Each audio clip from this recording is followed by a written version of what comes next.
La séance est reprise. Question de Monsieur Louis-Joseph Monscourt à Madame la ministre du Budget, des Comptes publics et de la Réforme de l'État, porte-parole du gouvernement, sur le calcul de l'octroi de mer en Martinique. Monsieur Monscourt. Oui. Monsieur le Président, Monsieur le Ministre, les négociations concernant la prorogation de l'octroi de mer sont entamées avec Bruxelles.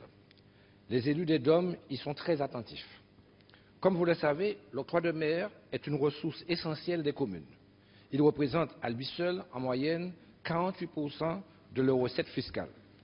C'est pourquoi je suis étonné de la déclaration de votre collègue, Monsieur le Ministre, Madame Pinchard, ministre de l'Outre-mer, dans le France Entier du 14 février dernier, et je la cite, « Il faut remettre à plat l'octroi de mer », au motif que les élus auraient privilégié la fonction source de recettes des collectivités au détriment de l'aide à la production locale.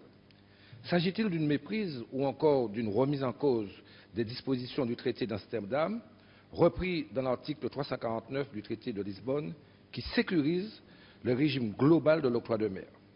Monsieur le ministre, nous sommes tous d'accord pour tirer les prix vers le bas en Outre-mer. Aussi, nous vous proposons de changer l'assiette de calcul de l'octroi de mer. Cette proposition a d'ailleurs été soumise récemment à l'Observatoire des prix de la Martinique, instance née, comme vous le savez, du CIOM, Conseil interministériel de l'Outre-mer, en vue de lutter contre la vie chère dans nos régions. Au lieu de faire intervenir la taxe sur le prix CAF, c'est-à-dire avec le coût, l'assurance et le fret, on pourrait l'appliquer sur le prix FOB, c'est-à-dire celui des produits livrés au port de départ. On taxerait dès lors un produit et non un ensemble d'éléments hétérogènes, ce qui élargit inutilement la base sur laquelle sont appliquées les marges de la distribution et par là même nourrit ipso facto une inflation sur les coûts sortis. L'assiette étant plus étroite, cela conduit nécessairement à une baisse des prix. Vous connaissez la persistance de la cherté de la vie dans nos territoires d'outre-mer, comme en témoignent les événements qui se déroulent actuellement ou qui se sont déroulés à La Réunion.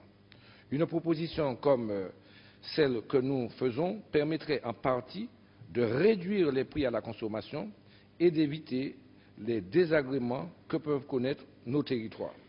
Êtes-vous prêt à examiner cette proposition, Monsieur le Ministre? La parole est à Monsieur le Ministre, auprès du Ministre de l'Économie, des Finances et de l'Industrie, chargé de l'Industrie, de l'Énergie et de l'Économie numérique, Monsieur Besson.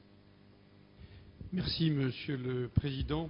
Monsieur le député, comme vous l'avez vous-même suggéré, je veux d'abord excuser l'absence de Valérie Pécresse, qui ne pouvait être présente pour vous répondre ce matin.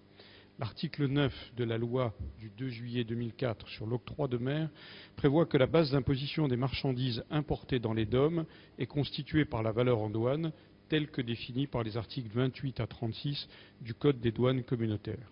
L'article 10 de la loi du 2 juillet 2004 sur l'octroi de mer prévoit que le fait générateur rendant la taxe exigible se produit au moment où les biens sont importés dans un DOM, c'est-à-dire principalement à l'entrée des biens dans ces territoires.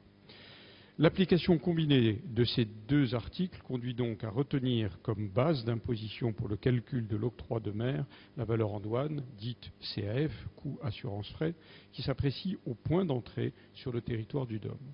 Il serait en revanche contraire à la législation tant communautaire que nationale en vigueur de retenir une valeur dite free on board, sans frais à bord, pour appliquer l'octroi de mer. Cela conduirait en outre à minimiser l'assiette de la taxe et donc les recettes perçues par les collectivités.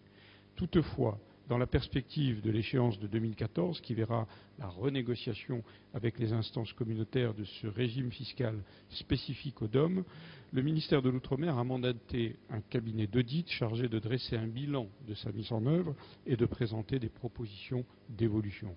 Ces éléments seront connus prochainement et devraient permettre au ministère de l'Outre-mer d'opérer le choix qui lui incombe pour assurer les conditions optimales de développement économique et social des Outre-mer. Je vous remercie.